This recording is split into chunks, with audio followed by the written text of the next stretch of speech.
Bugün danışacağımız əsas mövzu qollarda olan keymədir.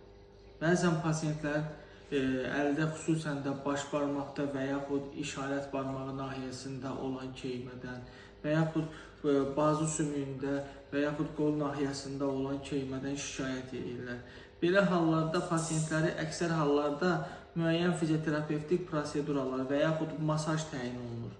Mən demirəm bu proseduralar ziyanlıdır və yaxud da lazımsızdır. Ancaq öncə bu keymənin səbəbini tapmaq lazımdır.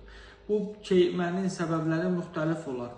Əgər xəstədə boyun nahiyəsində fəqərarası disk yırtığı varsa, bu xəstədə qollarda keymə ola bilər. Və eyni zamanda pasientdə karpal tunel sindromu da ola bilər və yaxud donuq çiyin oynağı deyirlər.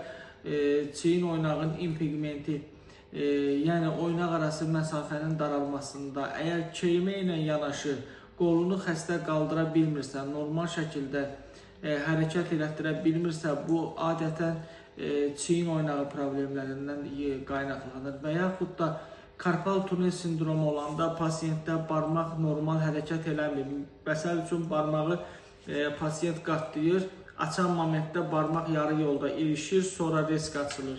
Bu isə karpal tunel sindromunun ilk əlamətlərindən biridir və eyni zamanda pasiyentin qolunda olan keymə nəticəsində qolda gücsüzlük, uyuşma halları və yaxud da pasiyent yatan zaman və yaxud əsəbləşən zaman qolda olan keymə artırsa, bu boyun yırtığının əlamətləridir. Onun üçün öncə müayinə olunub, diaqnoz düzgün qoyulandan sonra müalicə etmək çox asandır.